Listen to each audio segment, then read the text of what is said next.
Il y a aussi ce qui se passe en Ukraine, et en tout cas ce qui est lié à ce conflit ukrainien. On sait que sur le front, la situation est figée, mais ça n'empêche pas les services de renseignement d'être actifs de façon parfois spectaculaire. Il y a eu, il y a quelques heures, l'assassinat d'un Ukrainien pro-russe qui a été tué dans la région de Moscou, figurez-vous. Il s'appelait Ilya Kiva. Cet acte d'ailleurs est parfaitement assumé par Kiev. Margot Haddad est avec nous justement depuis Moscou. Dites-nous, Margot, bonsoir. Est-ce qu'on en parle de cet assassinat en Russie ou pas ?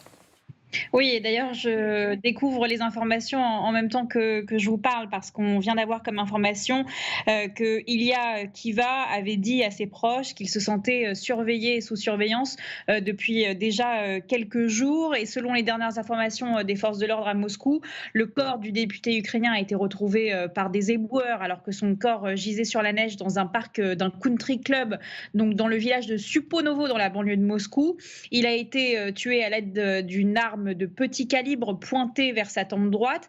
Et pour le moment, on ne parle pas de la revendication ukrainienne. Tout est pris avec des pincettes. Il faut le savoir, la Russie a un côté très légaliste, et avant qu'aucune information soit publiée, il faut que les autorités en charge de l'enquête puissent donner des informations en amont. Pour l'instant, nous savons via les forces de l'ordre qu'une enquête a été ouverte et que ce meurtre aurait été commandité. C'est ce que disent les forces de l'ordre ce soir. La piste ukrainienne est envisagée, mais ce n'est pas la seule, puisque la police met aussi en avant un passé mafieux d'Ilya Kiva et un potentiel règlement de compte. Cependant, les autorités ici le savent et nous le disent assez clairement. Ilya Kiva était une cible. Le mois dernier, il avait été condamné par contumace par la justice ukrainienne à 14 ans de prison, notamment pour trahison. Et ses derniers messages sur la chaîne Telegram ciblaient directement Volodymyr Zelensky, puisqu'il disait assez ouvertement sur sa chaîne Telegram que Volodymyr Zelensky aurait liquidé l'assistant de Valéry Zaloujny, Gennady Chatsiakov. Merci beaucoup, Margot, pour ces toutes dernières infos. C'est vrai qu'il avait des prises de position pour le moins radicales. Écoutez. Украинцы являются частью и важнейшей частью русского мира. И этот факт не подлежит сомнению. И сегодня я хотел бы зафиксировать каждому, чтобы у нас не возникало никаких противоречий.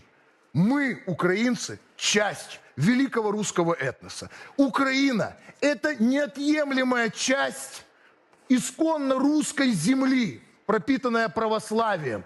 Киев – это мать городов русских. И то, что сегодня делает российский солдат, это освобождение и спасение русского мира. Voilà le sens de la nuance de ce personnage. Et ce qui est impressionnant, évidemment, Didier, c'est qu'il a été frappé en Russie, à côté de Moscou. Est-ce que ça vous surprend, vous ? En fait, on pense que si on a qu'il y a déjà eu des opérations montées par les services secrets ukrainiens sur le territoire russe. Donc a priori, c'est pas non plus un endroit qui est tellement difficile pour eux d'accès. Bon, parce que certes, l'Ukraine n'est pas partie intégrante du monde russe, en tout cas elle ne le souhaite pas entièrement, mais il y a quand même effectivement tellement de liens entre les deux pays, avec des doubles nationaux, la langue partagée, une histoire quand même commune, qui fait que c'est quand même pas l'endroit le plus difficile pour créer un réseau clandestin d'action.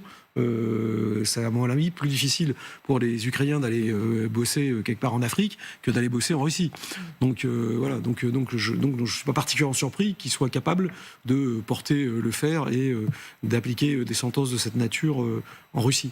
Regardez ce que dit l'un des hauts responsables du renseignement ukrainien sur le sort à réserver aux traîtres. Nous pouvons confirmer qu'Ilya Kiva est mort en Russie. C'est le sort qui attend les autres traîtres de l'Ukraine et les voyous du régime de Poutine. On va attendre de connaître un peu plus les tenants et les aboutissants, mais du coup, il y a un message retentissant qui est malgré tout passé par l'Ukraine. Oui, ça veut dire que la Russie, on comprend qu'elle soit prudente, parce qu'elle n'assure pas la sécurité sur son territoire d'une certaine façon. d'un type là qui clairement soutenait la politique de M. Poutine. Donc, s'ils avaient envie de se préoccuper, peut-être qu'ils auraient dû le protéger, j'en sais rien.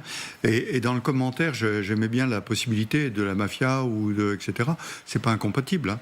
Ça peut être la mafia liée au service ukrainien qui est assassiné sur le territoire russe. Hein. Tout ceci est tout à fait... Et la déclaration disant que c'était le prix que devait payer un traître, c'est pas très surprenant.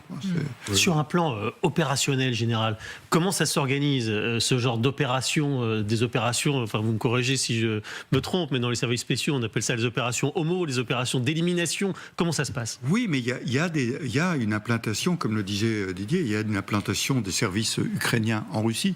On le sait avec des drones à un moment, avec des bombes qui ont explosé, il y a une implantation. Alors cette implantation, est-ce que ce sont des Ukrainiens implantés là-bas? Est-ce que c'est la mafia? J'en parlais tout à l'heure. Est-ce que ce sont des Russes, des opposants? Je n'en sais rien. Mais cette implantation, eh bien, on l'active de temps en temps. C'est des cellules qui sont des cellules dormantes et puis qu'on anime pour une action qui peut être le dépôt d'une bombe à un endroit, animer un drone pour aller frapper le Kremlin, souvenons-nous, c'était un petit drone à l'époque, et puis aller assassiner un opposant comme ça, c'est effectivement des cellules qui sont en place. Elles ne viennent pas d'Ukraine, je ne pense pas, elles ne viennent pas pour cette occasion, elles sont en Russie et on les active au moment voulu pour l'action voulue. Alors, encore une fois, sur le message, quels que soient les tenants, les aboutissants, Catherine, l'Ukraine utilise ça pour dire, regardez, on est là, puis on est bien là, puis on est même jusqu'à chez vous. Est-ce que c'est donc le message envoyé au monde et le message peut être envoyé à tous ceux qui voudraient encore être dans la traîtrise ou dans le mensonge? Exactement. Je fais référence à il y a quelques jours, on apprenait que des espions dormants pouvaient être activés à Kiev à nouveau par la Russie. Est-ce que c'est une manière de dire, regardez, venez, regardez ce que nous sommes capables de faire? Je pense que ça a même au-delà de ça, c'est-à-dire qu'au moment où on sait qu'il y a des frictions, c'est le moins qu'on puisse dire, au sein du gouvernement ukrainien, à la fois civil et militaire, c'est aussi un message qui est passé à tous ceux qui pourraient se dire que c'est le moment d'en profiter justement pour essayer d'agrandir encore les failles et de fragiliser le pouvoir ukrainien. C'est aussi un message pour dire on est encore là, on a encore les moyens de faire des choses, même si sur le front c'est bloqué, tout le monde l'a dit, l'a reconnu, etc. Mais ça fonctionne encore et justement les traîtres qui sont vraiment en haut de la liste de ceux qu'on a envie d'éliminer, on peut encore les atteindre et les faire disparaître. Donc je pense que c'est vraiment un message à un triple niveau et qui c'est le genre de message en principe qui passe très bien. Et c'est bien passé, oui. Ouais.